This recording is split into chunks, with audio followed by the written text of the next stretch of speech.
Merci à tous d'être présents ce matin. Donc, nous avons ouvert avec le protocole coutumier et administratif. Et donc, ce colloque démarre aujourd'hui jusqu'à vendredi. L'objectif du colloque est d'une part d'affirmer les liens linguistiques et culturels historiques existants entre l'ensemble des espaces francophones d'Océanie, Polynésie, Wallis-et-Futuna, Nouvelle-Calédonie, mais également de s'interroger sur la transmission des langues, sur comment on les transmet et comment on les valorise. Enfin, c'était aussi une manière, ce colloque est une manière de favoriser un petit peu le rayonnement régional de l'Académie de Wallis-et-Futuna, en lui donnant une légitimité, une première légitimité qu'elle a déjà, mais en renforçant cette légitimité. Alors, on a imaginé ce colloque en plusieurs temps. La journée d'aujourd'hui est consacrée à l'Océanie à travers les langues.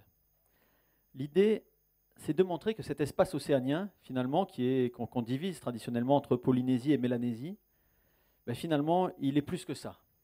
On parle de l'Océanie, et on verra avec l'intervention des différents chercheurs aujourd'hui, et notamment avec l'intervention de Claire Moïse-Faury, comment finalement cet océan ne fait qu'un. C'est l'objectif de la première journée. Demain, nous aurons une journée dédiée à la place des langues dans l'enseignement. Donc avec des interventions le matin, des mini-conférences, et puis une table ronde réunissant les acteurs de l'enseignement de nos 3 territoires l'après-midi.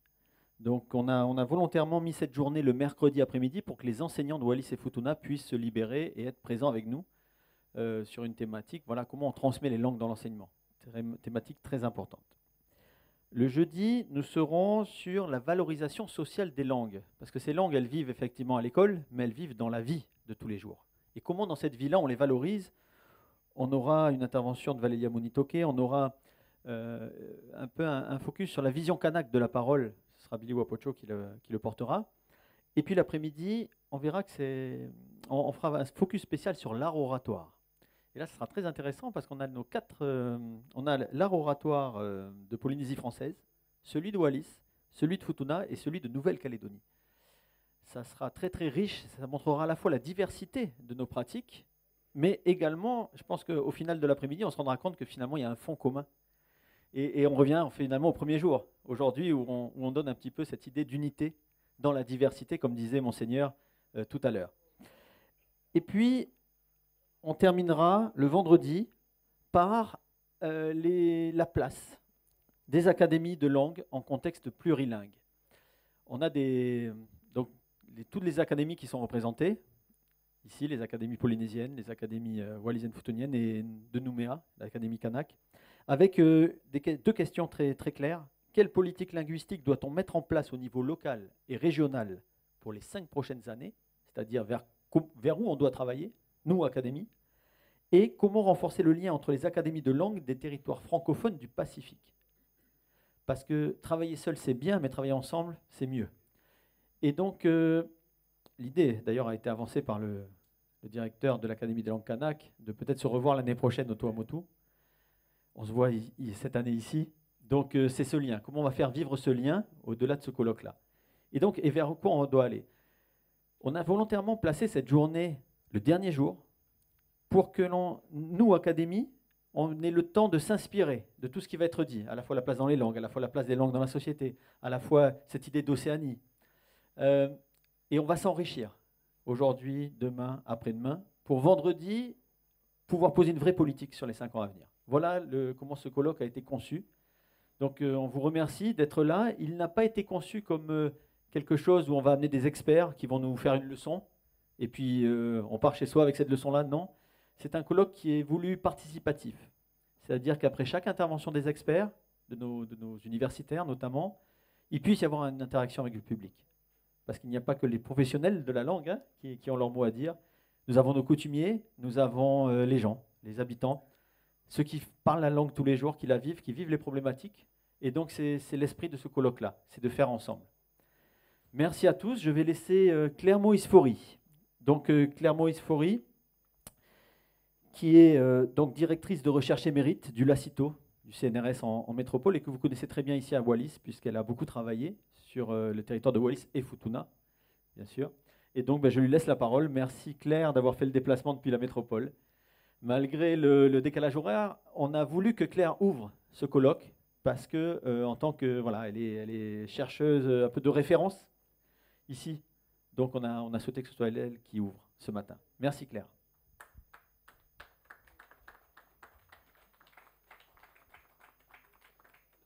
Merci Olivier pour cette présentation. Merci à tous d'être ici. Il y a eu ce matin toute une série de remerciements et je ne vais pas ajouter ma propre contribution, même si avant de partir à Paris, Mika Tui m'a donné quelles étaient les formules, les meilleures formules en Whakauvea pour saluer toutes les autorités coutumières et administratives. Mais je trouve que ce matin, on a suffisamment donné. Par contre, en tant que Papalangi, je voudrais vous expliquer pourquoi je suis ici. Il se trouve que mon premier séjour à Futuna date de 1989 et j'étais appelée à venir à Futuna par deux collègues qui à l'époque travaillaient à l'Orstom, ce qui est devenu l'IRD, Daniel Fremigaci et Bernard Vienne. Bernard Vienne nous a quittés. Daniel, malheureusement, n'a pas pu venir aujourd'hui pour des raisons de santé. Il vit maintenant à Nouméa. Mais c'est grâce à eux et aux Futuniens qui désiraient avoir un linguiste pour continuer à travailler ou les aider à travailler sur leur langue. Donc, pendant 10 ans, j'ai fait plusieurs missions, comme on appelle cela au CNRS, à Futuna. J'étais d'abord reçue par Munikele Tauna, puis à Alo par le Tui Asoa, avec qui j'ai beaucoup travaillé, avec qui j'ai enregistré énormément de récits, de traditions orales, et à qui je voudrais rendre hommage. Et puis, plus tard, évidemment, je dois remercier Stefano Tacanico et bien d'autres Futuniens qui ont œuvré pour la langue. Et à l'époque, tous ces Futuniens voulaient déjà œuvrer pour la création d'une académie du Futunien. On oublie, mais il y a déjà 30 ans qu'on en parle. Et lorsque je suis arrivée à Wallis pour travailler sur le Whakauvea, à l'époque, Sioli Pilioko voulait déjà mettre en place une académie. Donc je ne peux que me réjouir de voir que toutes ces demandes ont fini par aboutir aujourd'hui avec l'inauguration l'an passé et ce colloque organisé aujourd'hui à Uvea. Ce n'est pas le premier colloque scientifique. Il y en a eu un en 2011 organisé à Futuna et ici même en 2014 organisé à Uvea. Donc je prends ce colloque comme une prolongation de tout le travail déjà effectué. Ce matin, le préfet a salué, je crois, le fait que la France a signé on appelle ça le programme européen pour la reconnaissance des langues et des cultures régionales. Je veux simplement rappeler que la signature a eu lieu, mais pas la ratification. Ce qui fait que dans les institutions françaises, ce n'est toujours pas actif. Et il faudrait continuer à faire des démarches auprès du gouvernement pour que cette convention soit enfin ratifiée. Le seul problème, c'est que le français est reconnu comme seule langue de la République et qu'il faudrait changer la Constitution pour permettre la ratification de cette convention. Voilà, donc on m'a demandé, je n'ai pas vraiment choisi le thème de mon intervention. Je ne suis pas spécialiste de linguistique historique, mais je vais essayer de faire pour le mieux. Je m'intéresse surtout à aux langues parlées actuellement, donc la linguistique synchronique, comme on l'appelle, et beaucoup moins à la linguistique diachronique, mais il se trouve que j'ai enseigné tant à Tahiti qu'en Calédonie, qu'ici même à l'UFM, lorsque l'UFM accueillait encore des formations universitaires. J'ai enseigné la linguistique historique, donc je vais faire pour le mieux devant vous ce matin. Vous allez voir, la linguistique, parmi toutes les sciences humaines, est probablement la matière la plus ardue, qui ressemble le plus aux sciences dites dures, aux mathématiques, contrairement à d'autres sciences humaines qui sont plus accessibles simplement par les mots. En linguistique, il faut connaître tout un langage, comme pour les mathématiques, et je vais essayer de vous faire partager cette approche et ce langage. Mais s'il y a des choses qui vous troublent, que vous ne comprenez pas, n'hésitez pas à me poser des questions, pas seulement à la fin, mais au cours de mon exposé, pour que j'ai l'impression de ne pas parler dans le vide complet.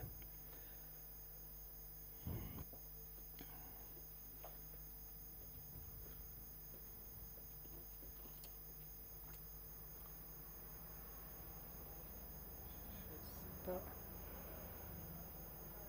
comment ça marche. Ah, voilà, ça y est.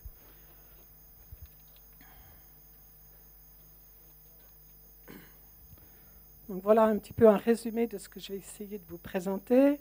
La mise en évidence de la parenté des langues parlées en Océanie. Comment on s'y prend pour montrer que des langues sont apparentées et quels sont leurs degrés de parenté et leur origine respective, par des choses très barbares qu'on appelle des correspondances consonantiques et lexicales, et aussi des innovations communes qui fondent les sous-groupes de langues. Et pour aboutir à ce qu'on appelle des formes reconstruites, je vais revenir sur tout ça, qui nous permettent d'avoir des renseignements, étant donné l'absence de traditions d'écriture en Océanie, qui nous permettent d'avoir des indications sur la façon dont on vivait il y a 3 ou 4 000 ou 5 000 ans. Parce qu'il y a ici beaucoup de représentants de l'Académie des langues kanaks, je vous parlerai un peu de ces langues dont la parenté avec les langues polynésiennes a été contestée, y compris par des linguistes. Donc juste pour faire le point sur ce qu'on sait maintenant des langues kanaks à l'intérieur de la famille océanienne.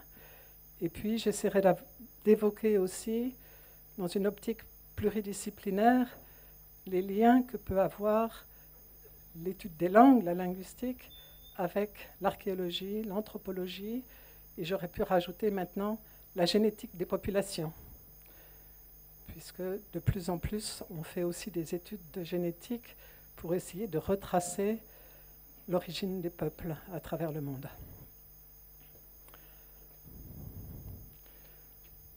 Alors un peu technique, toute la comparaison des langues est fondée sur ce qu'on appelle maintenant la méthode comparative, qui cherche à retracer l'histoire à travers l'étude des sons, des racines de mots, des affixes dans les différentes langues. Et on essaie de faire la différence entre ce qui relève d'une part de la rétention de l'origine des termes, de l'innovation, et d'autre part à ce qui relève d'une ressemblance accidentelle, de tendance universelle ou de l'emprunt, qui est une donnée essentielle en Océanie, pas seulement à cause des contacts avec les populations d'origine européenne qui sont venues, mais parce que ces contacts ont été constants depuis que ces îles sont habitées. Je vous ai donné un petit exemple. On parle toujours à l'heure actuelle du français qui est menacé par l'anglais, mais il ne faut pas oublier que l'anglais a énormément emprunté à une époque au français, et des mots comme beef, pork, mutton ont été empruntés au français au XIe siècle. Donc les emprunts, ce n'est pas forcément une mauvaise chose, ça augmente la richesse des langues, à condition qu'il n'y en ait pas trop.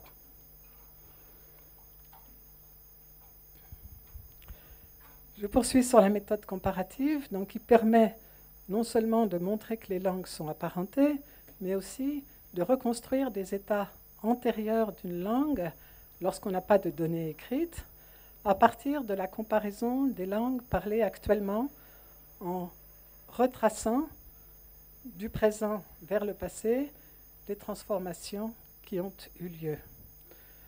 Alors, quelques termes barbares, on reconstruit l'étymon, c'est-à-dire un mot à l'origine d'un ou de plusieurs autres mots plus récents. Je vous ai donné, pour que toute l'assistance comprenne, des exemples entre le latin, le français et l'espagnol. Donc le mot latin « scola » est l'étymon du mot français « école » et du mot espagnol « escuela ». Donc l'étymon, c'est ce qu'on reconstruit antérieurement au français et à l'espagnol. À l'inverse, un reflet est le mot plus récent qui dérive de l'étymon.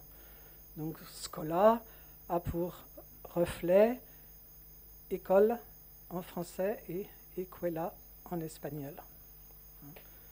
Ce sont des reflets de l'étymon.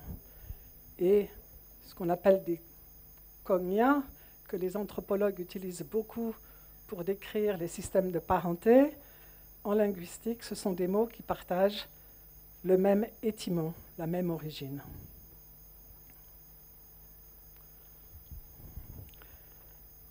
Donc le comparatisme, la reconstruction, à quoi ça sert? Entre autres, à connaître l'histoire des langues, leur passé et leur origine, à mieux comprendre les modes de vie et l'organisation sociale des peuples anciens dont les descendants parlent ces langues, et à identifier les contacts qui ont eu lieu entre les différents peuples au cours de leur histoire.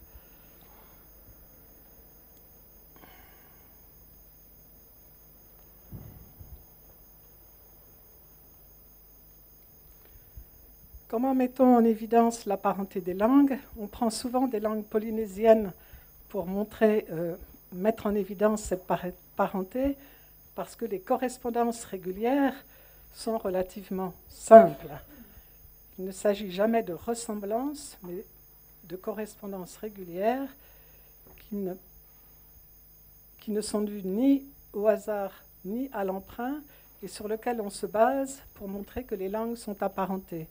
Donc un exemple très simple entre le foutounien et le samoan.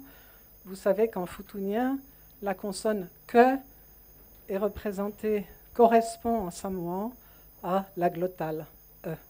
Donc vaka, va'a, foki, fo'i, taki, ta'i, aliki, ali'i, etc.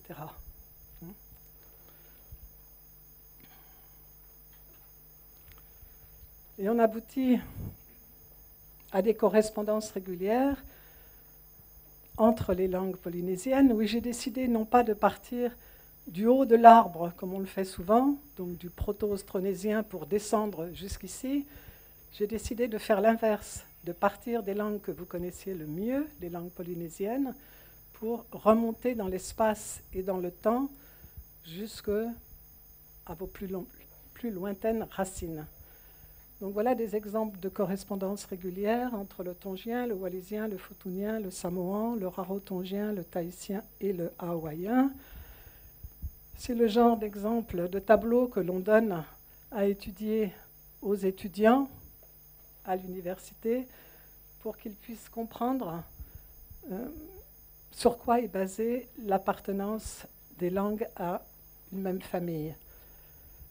À gauche, j'ai mis des reconstructions, donc des hypothèses de linguistes pour le proto-océanien et le proto-polynésien, on y reviendra plus tard. Mais vous connaissez bien, si vous prenez ici, il y a des locuteurs de tahitien, Donc vous voyez bien que le fe du tongien, du wallisien et du foutounien correspondent à un he en tahitien, pas seulement dans un mot, mais dans normalement beaucoup de mots. Vous voyez aussi que le te du tongien, du wallisien, du foutounien, samoan, etc. ne correspond pas à un te en hawaïen. Vous le voyez dans le mot pour le serpent, ngata, qui devient naka en hawaïen. Vous le voyez aussi dans le dernier mot, l'être humain. Et vous savez tous comment, en hawaïen, on exprime l'équivalent de tangata ou ta'ata en tahitien. C'est le kanaka qu'on a évoqué ce matin comme étant à l'origine de ce qu'on désigne maintenant comme étant, le peuple kanak. Kanak, le mot kanak a fait le tour du monde. Et j'ai travaillé en Allemagne, où on parle, les émigrés turcs parlent en Allemagne une langue qu'on appelle le Kanaksprache, la langue kanak. Donc c'est absolument extraordinaire de voir ce mot qui a traversé non seulement toute l'Océanie, tout l'océan Pacifique, mais est arrivé jusqu'en Europe.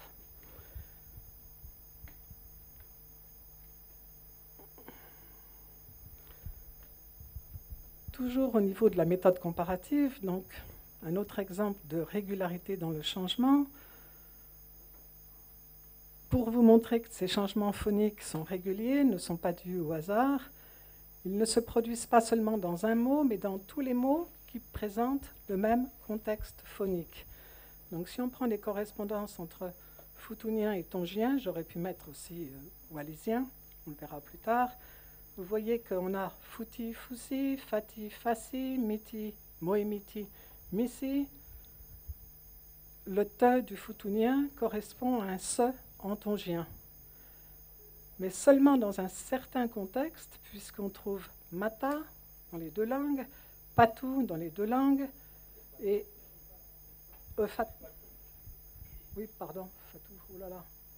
fatou, bien sûr. Patou, c'est la forme reconstruite en proto-polynésien. Et patou, ça ne veut rien dire en... Si, c'est la traduction qui est mauvaise. C'est la pierre. Oui, donc c'est... Oui, mais c'est par pierre que j'ai marqué. Pourquoi vous me dites fatou? C'est bien patou. La pierre, et puis toé, enfant. Et là, vous voyez que le te correspond dans les deux langues. Le te n'est pas passé à se en tongien. Et on l'explique du point de vue de la proximité du i qui tente à transformer l'ancien te en i, en se. On parle en linguistique de processus de palatalisation qui a eu lieu dans bien d'autres langues. C'est aussi pour ça qu'en français, on dit chien et non pas canet. Le que est passé à che en français. C'est le même genre de changement que l'on trouve entre te et se à cause de la proximité de la voyelle i.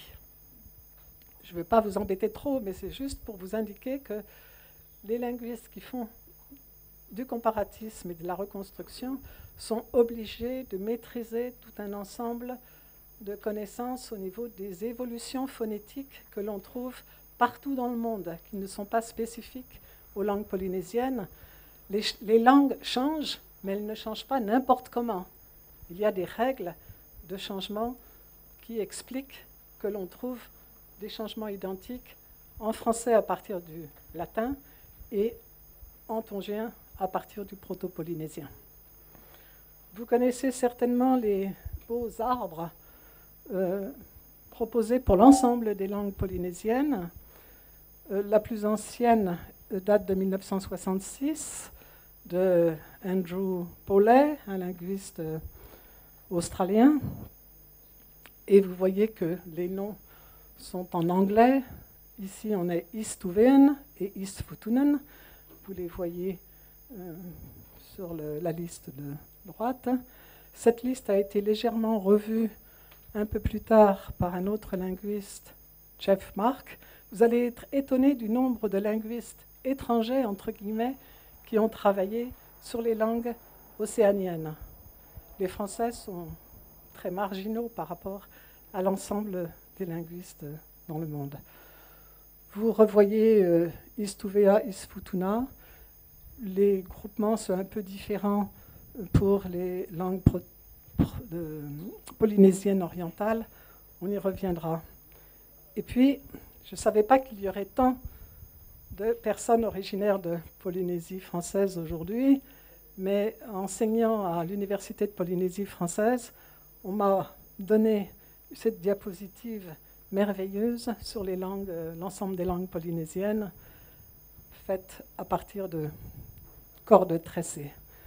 Et vous voyez, alors cette fois-ci en français, qu'on retrouve Uvea, Iloalis et Futuna, Futunien, île de Futuna, côte à côte. Vous savez à peu près combien de langues polynésiennes existent? On pense au moins une quarantaine. Et toutes sur les 6 ou 7 000 langues du monde, c'est pas énorme, mais c'est quand même important. Et toutes ne sont pas décrites. Il y a encore beaucoup de travaux en cours, entre autres sur ces langues polynésiennes dites de l'extérieur, outliers polynésiens, qui sont parlées par des Polynésiens qui sont retournés vers l'ouest il y a plusieurs siècles maintenant. Et on trouve ces langues polynésiennes soit en Mélanésie, soit en Micronésie, aussi loin que du côté des îles Salomon, à Vanuatu, et il y en a une en Nouvelle-Calédonie, le Fagauvea. Toutes ces branches, vous voyez, à partir du proto-polynésien nucléaire, on a une première branche, quelle que soit la classification, entre le proto-tongien ou le proto-tongique et le proto-polynésien nucléaire, d'où dérivent toutes les autres langues polynésiennes. Et juste en 2 mots, ce premier embranchement, donc qui s'est effectué à partir du proto-polynésien, est le résultat de ce qu'on appelle des innovations communes. Vous avez certaines langues qui innovent différemment par rapport aux autres, et c'est ça qui justifie la branche. Donc, du côté du futunien, du samoan, du tahitien, etc., on trouve des innovations. La fusion, je ne sais pas si ça vous gêne, oui. La fusion de 2 consonnes du proto-polynésien, PPN c'est le proto-polynésien, le et re. Toutes les autres langues, sauf le tongien et le niuin, parlés dans l'île de Niue, je ne sais même pas comment on dit en français, Niue, ont gardé 2 reflets distincts. Le le est conservé sous la forme le, tandis que l'ancien re est devenu 0. Par contre, toutes les autres langues polynésiennes ont confondu, soit sous la forme le, soit sous la forme re, les 2 anciennes consonnes qui s'opposaient. Vous avez aussi d'autres innovations, la perte du proto-polynésien he dans la plupart des cas, ce qui ne veut pas dire qu'il n'y a pas de he dans les langues polynésiennes actuelles, mais elles ne proviennent pas forcément de l'ancien he du proto-polynésien. Bon, je vous passe un peu tout ça. Si on peut regarder le cas de métathèse, juste pour vous dire que la métathèse, c'est un terme scientifique, mais que vous connaissez tous, sous la forme de verlan. On intervertit soit une consonne, soit une syllabe pour changer la forme du mot. Et c'est ce que les anciens polynésiens ont fait à partir du proto-polynésien eni, qui signifie vers ici, vers celui qui parle, qui est devenu nei dans toutes les langues issues du proto-polynésien nucléaire. Également un changement de forme dans le mot qui signifie un. Je ne vais pas vous embêter beaucoup avec tout ça.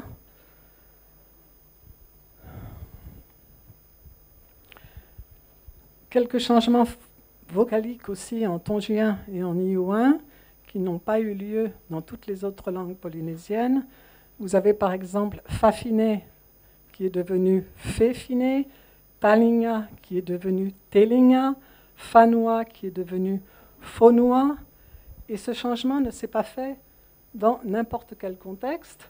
Le A est devenu E à proximité de la voyelle I ou de la voyelle E, et le A est devenu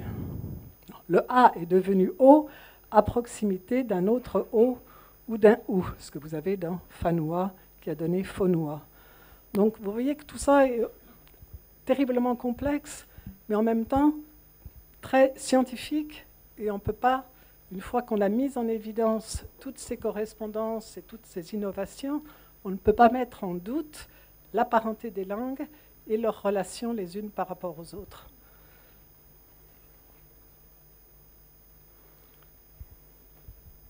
Ce changement, je vous l'ai mis parce que vous l'avez aussi en wallisien. À chaque fois que vous avez te à proximité d'un i, il devient se dans les 4 exemples du bas. Par contre, il reste te lorsque la voyelle qui suit est soit un a, qui suit le te est soit un a, soit un e, soit un o, soit un ou, comme dans les 4 premiers exemples. Mais vous savez tout ça puisque le wallisien se comporte de la même façon.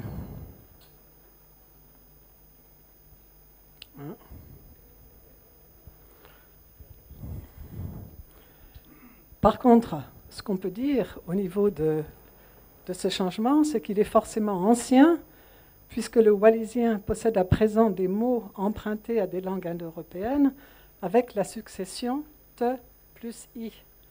Donc le passage de ti à si, on peut le dater avant le contact avec les Européens.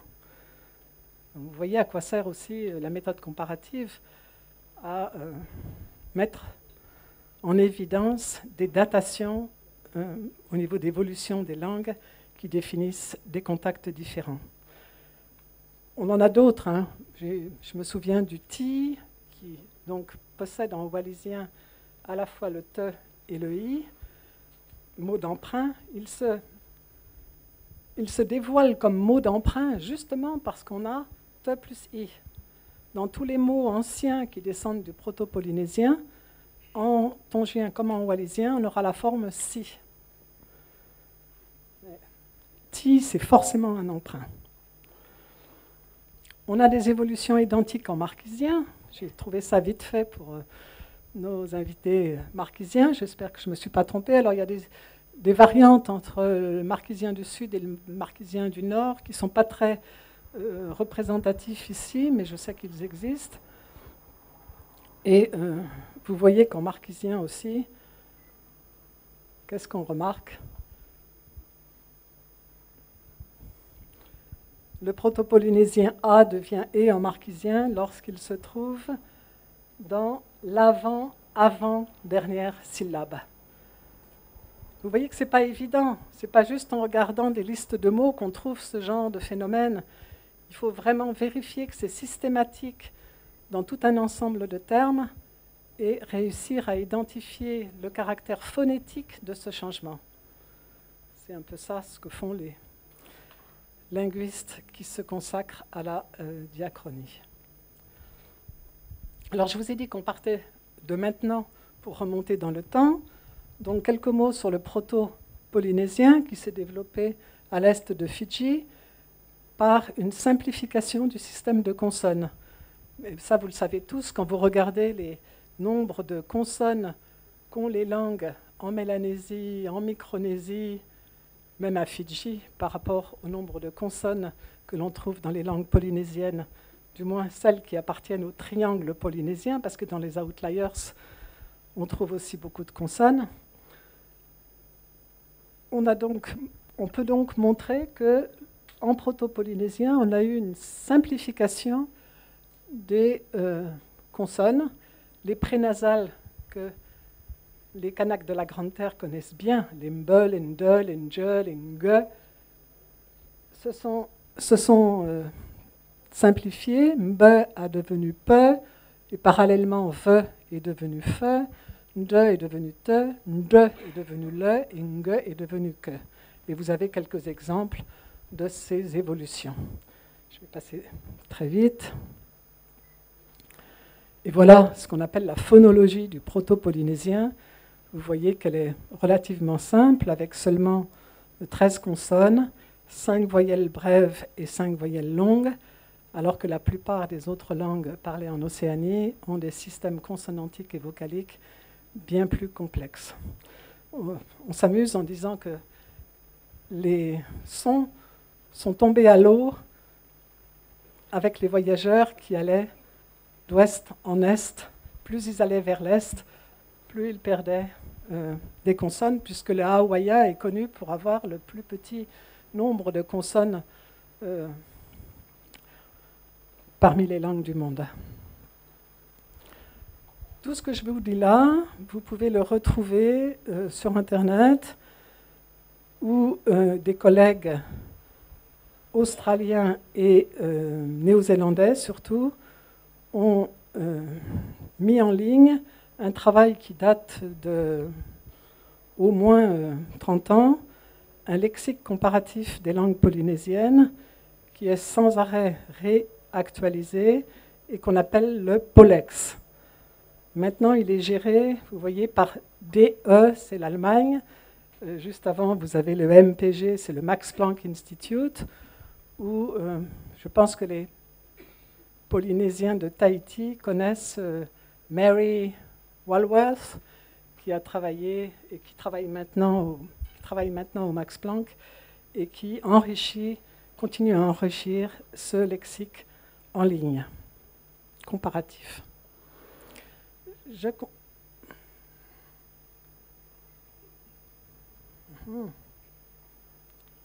se passe-t-il ?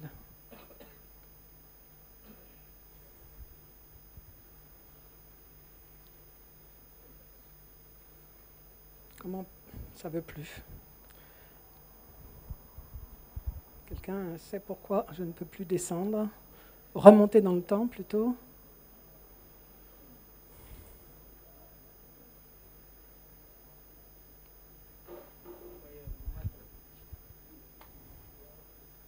Ah, peut-être comme ça.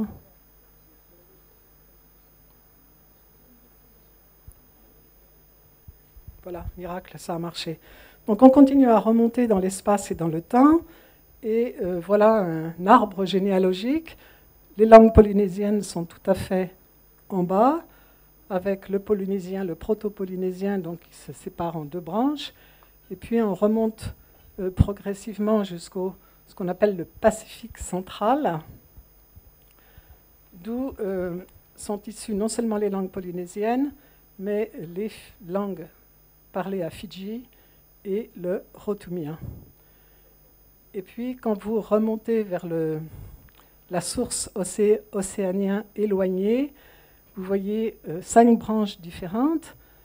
Les langues kanak, Nouvelle-Calédonie, Loyauté, une branche pour les langues du sud Vanuatu, une autre pour les langues du centre et du nord Vanuatu, une autre pour la plupart des langues micronésiennes, sauf le Palao et le Chamorro, qui appartiennent à une branche supérieure, et puis le Pacifique central, donc, dont je viens de parler. Je vais passer très vite là-dessus parce que c'est encore plus compliqué que ce que je vous ai exposé précédemment, étant donné que toutes ces langues ont encore plus de consonnes et plus de voyelles. Juste pour vous dire que c'est le même principe, chaque groupement de langues, chaque sous-groupe est justifié par ce qu'on appelle des innovations communes. Donc ça peut être des simplifications comme l'absence d'opposition entre les consonnes sourdes et les sonores, la différence entre te et de est supprimée en proto-océanien, alors qu'elles existaient dans l'étage au-dessus du proto-malayo-polynésien. Vous avez des nouveaux mots qui apparaissent en proto-océanien, tout en bas, comme la traverse de balancier, le serpent de mer, le mot mana de la puissance, tout ça n'existait pas antérieurement au proto-océanien. Je passe parce que ça donne le tournis.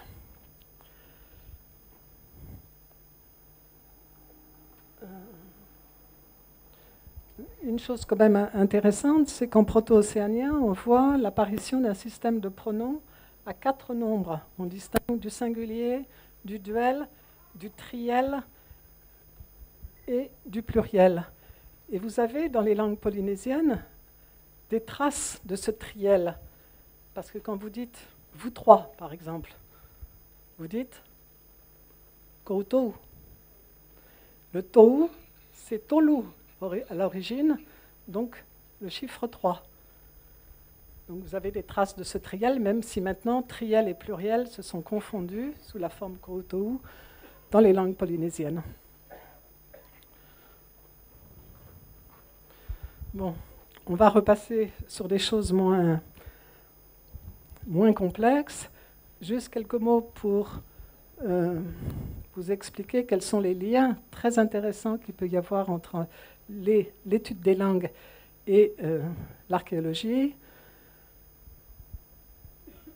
On sait que l'ancêtre commun des langues océaniennes, donc le proto-océanien, était la langue parlée par ce qu'on a appelé la civilisation Lapita, dont l'expansion dans l'océan Pacifique a commencé il y a 3500 ans. Les Lapitas, on en trouve à Futuna, à Wallis, à Tonga, mais je crois qu'on n'en trouve plus à l'est. Et on a des explications pour ça. C'est qu'avant de partir plus vers l'est, les Polynésiens sont restés pendant pas loin de 1000 ans autour de Wallis, Futuna, Tonga, Samoa. Et ensuite, la civilisation dite Lapita s'est perdue.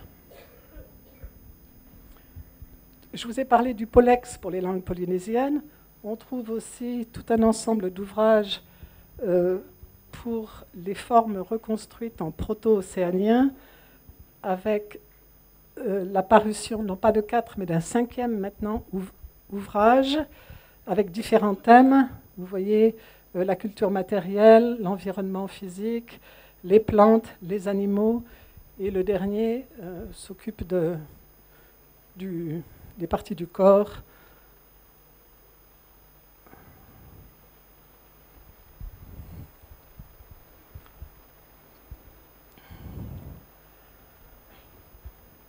Donc toujours en lien avec l'archéologie, on voit que le niveau de reconstruction d'un mot nous renseigne sur la profondeur historique d'un concept, et le mana que vous connaissez tous, on le reconstruit jusqu'en proto-océanien, donc il y a à peu près 3000 ans. Par contre, le mot ariki n'est reconstruit qu'en proto-polynésien, il n'a pas l'équivalent plus haut dans l'arbre, et le mot rahui ne se reconstruit qu'en proto-polynésien oriental. PEP, les sigles sont d'origine anglaise. Je ne suis pas responsable de ces barbarismes. On a vu le lien avec l'archéologie, aussi le lien avec l'anthropologie, où grâce à la linguistique, on arrive à reconstruire les termes anciens, des termes de parenté, des termes d'alliance.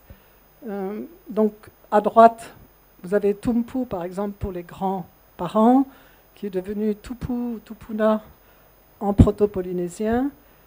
Et toutes ces données nous intéressent beaucoup pour essayer de reconstruire quels étaient les liens de parenté à l'époque, il y a 2000 ou 3000 ans.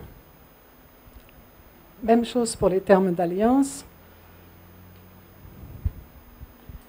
Et l'ensemble de ces termes nous montre qu'il y avait une importante distinction entre père et frère du père d'un côté et frère de la mère de l'autre. Tout ça, vous le savez, vous le vivez quotidiennement, mais c'est intéressant de voir qu'on peut faire remonter cette différence il y a 2000, 3000 ans. Distinction entre les enfants de frères, d'une part, et les enfants de sœurs, d'autre part. ce qu'on appelle après entre eux les cousins parallèles ou les cousins croisés. Et puis une autre opposition importante en Océanie entre les aînés et les cadets, qui indique un système de rang donc, qui privilégie les premiers-nés, la primogéniture. On peut prendre tous les mots d'un lexique et essayer de voir quelle est son origine. Donc le fénois, vous le trouvez en proto-malayo-polynésien avec des significations un peu différentes. On le retrouve en proto-océanien, on le retrouve à Fidji, dans les noms des différentes îles fidjiennes, mais on le retrouve aussi au Salomon, dans les langues de Vanuatu, et puis bien sûr en tongien, hawaïen, samoan. Donc vous voyez que ce mot issu du proto-malayo-polynésien, Banua, s'est maintenu à travers toutes les langues du Pacifique. Et on peut faire la même chose sur énormément de termes. Je vais passer parce que je crois que j'ai déjà parlé longtemps. Je vous l'ai dit, le mot pour chef, donc, on le reconstruit qu'en proto-polynésien. On ne le reconstruit pas plus haut dans l'arbre généalogique. Il n'existe pas, il n'y a pas d'équivalent en proto-océanien. Je vais passer, donc là, je vous avais emmené du proto-malayo-polynésien vers le proto-océanien. Au-dessus du proto-malayo-polynésien, on arrive au proto-austronésien, qui est l'ancêtre de toutes les langues parlées en Océanie. Et la découverte de cette langue n'a pas été faite par des Français, mais par des Espagnols, des Hollandais. Vous connaissez tous ici les mots recueillis par Lemaire et Schouten en 1616 à Futuna, qui a permis de montrer, donc au XVIIe siècle, au début du XVIIIe, par le philologue hollandais Adrien Roland, que les mots recueillis par ces navigateurs en futunien correspondaient aux mots qu'on connaissait en malais. Et c'est pour ça qu'on a appelé au départ la famille malayo-polynésien, à cause de ce lien entre les mots malais et les mots polynésiens recueillis par Lemaire et Schouten. Bon, tout ça un peu pour rendre hommage à tous les anciens. Ça m'énerve.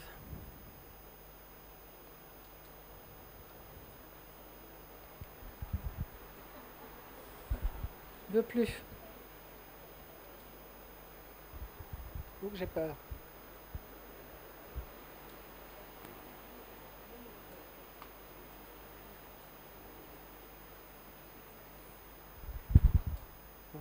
Je crois que j'ai largement dépassé déjà mon temps de parole. J'avais plein d'autres choses à vous présenter, mais peut-être qu'à l'occasion, cette semaine, je voulais entre autres parler des langues kanak, dont on a contesté encore récemment l'appartenance à la même famille océanienne que les langues polynésiennes. Et un linguiste très célèbre, américain, a même traité les langues mélanésiennes du Sud-Est, donc qui inclut les langues de Vanuatu, certaines langues des Salomon et de Nouvelle-Calédonie, comme étant des langues aberrantes. Et je voulais vous montrer que cette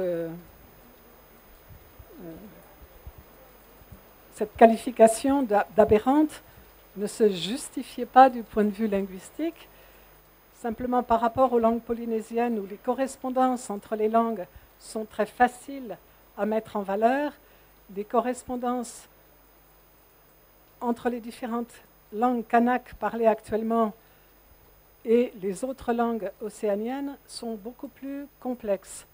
En plus, les langues kanak, par exemple, ont des phénomènes grammaticaux ou lexicaux très très différents des langues polynésiennes. Donc on a eu tendance de les exclure de la famille océanienne pour les rapprocher des langues parlées en Papouasie-Nouvelle-Guinée. Et les linguistes ont montré que c'était faux, qu'il y avait peut-être eu quelques Papous qui étaient venus avec les Océaniens en même temps qu'eux, mais certainement pas avant, comme on a essayé de le faire valoir, et que cette cohabitation entre Papous et Océaniens très très ancienne justifierait par exemple que dans les langues kanak, on compte par 5 et par 20. 6, c'est 5 plus 1, alors que partout en Asie du Sud-Est comme en Polynésie, on utilise un système décimal avec des termes spécifiques pour 6, 7, 8, 9. C'est ce genre de phénomène donc qui a posé problème aux linguistes. Ouais, et voilà. Je ne sais pas, il faut que j'arrête. Hein. Ouais. Bon, ben, je vais bien.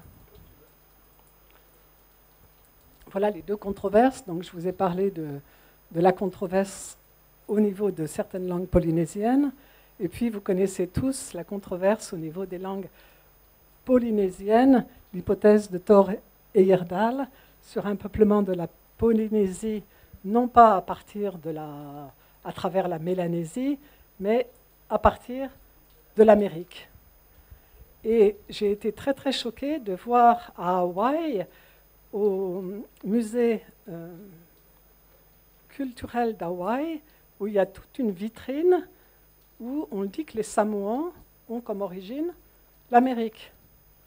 Ce qui est absolument injustifiable du point de vue scientifique, mais des Américains ou des Samoans, je ne sais pas, se sont mis en tête que ce n'était pas possible que ces Samoans aient une origine identique à celle des Kanaks, des Ni-Vanuatu, des Micronésiens, etc. Peut-être à cause d'observations sur des différences physiques, mais aussi sur des différences de complexité des langues. Cette hypothèse est entièrement combattue par tous les scientifiques, mais il en reste des traces. J'ai été vraiment très très choquée au musée anthropologique de Hawaï. Si vous allez là-bas, vous pouvez casser la vitrine. Voilà donc ce que je vous disais sur les langues mélanésiennes dites aberrantes. Et en fin de compte, quand on travaille sérieusement, on peut montrer qu'il y a des correspondances régulières aussi dans les langues kanak. Vous en avez quelques exemples là, avec des exemples de langues kanak parlées dans la région de Yingen, le Nemi, le Pinji, le Njawe, le Fouanyi. Et on voit qu'on a des correspondances régulières avec, par exemple, le foutounien, où on voit que le que correspond soit à une glottale, soit à 0, que le tieu correspond régulièrement à que le tieu correspond, dans d'autres termes, à te, que le pe correspond régulièrement à fe, le ne à le. Ce sont ces correspondances régulières qui prouvent la parenté des langues kanak avec le foutounien, en l'occurrence. Elles ne sont pas du tout aberrantes, même si leur système phonologique est beaucoup plus complexe.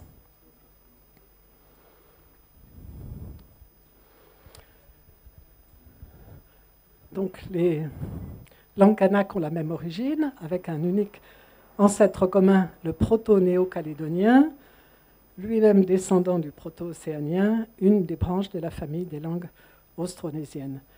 Et vous avez quelques correspondances qui montrent la complexité qui est née dans les langues kanak, mais le fait qu'il y ait des correspondances régulières prouve que ces langues proviennent aussi du proto-océanien. Quelques mots rapides sur les emprunts, juste pour dire que tous ces peuples océaniens qui sont venus s'installer dans différentes îles ne sont pas restés repliés sur eux-mêmes. Ils ont continué à avoir des contacts les uns avec les autres grâce à leur merveilleuse pirogue à balancier, et on trouve des emprunts dans les langues kanak aux langues polynésiennes. Vous avez toute une liste, là, le couteau, les pincettes à feu, le livre, emprunt très récent, mais aussi le chien. Vous savez qu'en Calédonie, il n'y avait aucun mammifère à part la roussette avant l'arrivée des Européens. Donc il n'y avait ni chien ni cochon. Et le mot pour désigner le chien est donc emprunté aux langues polynésiennes, le kouli. Je ne vais pas vous parler beaucoup des contacts parce que je pense que c'est la communication que va nous faire Paul Gherardi. Hein? Donc je vais aller très vite sur ce thème. Mais c'est juste l'étude de ces emprunts qui nous permettent de mettre au jour tous les contacts qu'il y a eu entre les différents peuples. Oui, je vous ai déjà parlé de l'influence du tongien sur le wallisien. Ce qui est intéressant, c'est les emprunts lexicaux que vous voyez en bas. En tongien comme en wallisien, on a un même terme différent du foutounien pour se marier, pour le père et pour bon. Ici, on dit eleleipé. À Futuna, on dit émaillé fai. Voilà. Donc, tout ça, vous le savez très bien. Le foutounien a aussi emprunté au fidjien, n'est-ce pas, Paul? On reviendra là-dessus cet après-midi. Et puis, vous avez des emprunts wallisiens dans le royaume de Singave. Vous avez des termes différents entre Singave et Alo pour parler. On l'a évoqué tout à l'heure. Palalao à Singave correspond à Maasao à Alo, même si des fois les gens utilisent un peu les deux. Tout ça est bien connu aussi. Je terminerai sur des études très très récentes pour vous montrer l'intérêt de linguistes du monde entier pour les langues océaniennes.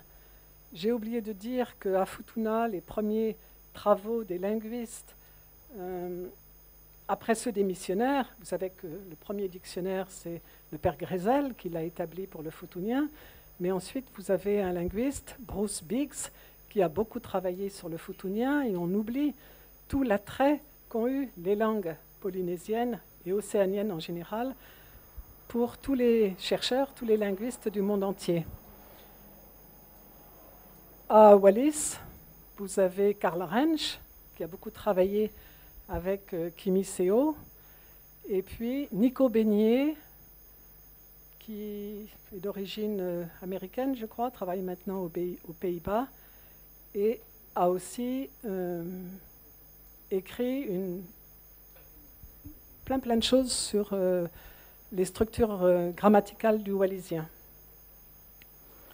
En Polynésie orientale, vous avez un Hawaïen, Yuko Osuka, qui est japonaise, et Mary Walworth, je crois qu'elle est américaine, mais je ne sais pas d'où, qui se sont préoccupés des classifications des différentes langues polynésiennes orientales.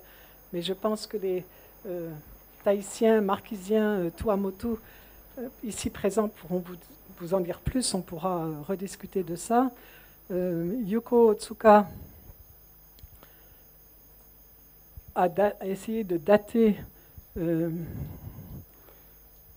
en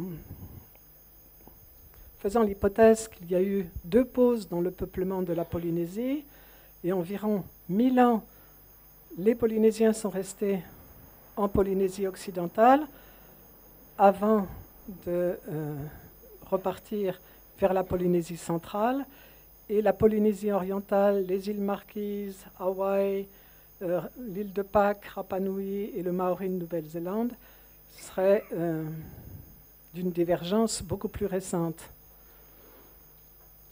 Avec ici encore des innovations à la fois sémantiques et grammaticales entre le proto-polynésien et le proto-polynésien oriental. E, c'est pour Eastern. Voilà. L'Américain de Hawaï, William Wilson, a proposé une histoire commune entre ce qu'on appelle les outliers polynésiens, les langues polynésiennes parlées en dehors du triangle polynésien défini, vous le savez, par Hawaï, l'île de Pâques, et puis ici, Wallis, la plus à l'ouest, je crois. Donc il propose que les langues polynésiennes orientales auraient une histoire commune avec certains outliers polynésiens du nord, affaire à suivre. Et puis Mary Woolworth, plus récemment, elle supprime absolument tous les sous-groupes à partir du proto-polynésien oriental, sauf pour la langue de l'île de Pâques, le Rapa Nui, toutes les autres étant en bas avec un même degré de parenté, sans hiérarchie dans le temps. Voilà, on pourra discuter de ça avec les représentants des académies des langues. Voilà, ça c'est une carte très très connue pour mettre en valeur sous forme colorée les différentes familles linguistiques que l'on trouve en Océanie. Donc à part les langues australiennes, vous avez les langues papoues, et tout ce qui est en marron sont des langues austronésiennes, donc partout en Océanie, et vous le savez aussi, à Madagascar. Voilà, désolée pour avoir été si longue et puis si embêtante. La linguistique, c'est pas mes anciens étudiants le savent, ce n'est pas un domaine facile, mais ces preuves scientifiques sont très très importantes parce qu'on n'a rien d'autre pour montrer que les langues sont apparentées, que ces peuples donc sont apparentés et qu'on peut reconstruire des formes anciennes qui expliquent comment on vivait il y a 2000, 3000, 4000 ou 5000 ans. C'est vraiment quelque chose de très très précieux qu'on ne peut pas balayer comme ça parce que c'est compliqué. Voilà, merci beaucoup en tout cas pour votre patience. Merci beaucoup Claire, hein. Tu es quasiment dans les temps puisqu'il est 11h35. On est bon. Merci d'avoir commencé ce colloque en apportant les preuves scientifiques, que ce soit en linguistique, que ce soit en anthropologie, que ce soit en archéologie, que nous avons ici dans le Pacifique, que les peuples du Pacifique ont une origine commune. C'était important de le dire. Ce sont des peuples frères, mélanésiens, polynésiens. C'est comme ça qu'on voulait commencer ce colloque. Merci beaucoup. On garde notre timing horaire. Il est 11h35. On vous souhaite bon appétit. Ne mangez pas trop parce qu'il ne faut pas vous endormir cet après-midi. Merci en tout cas. Bon appétit.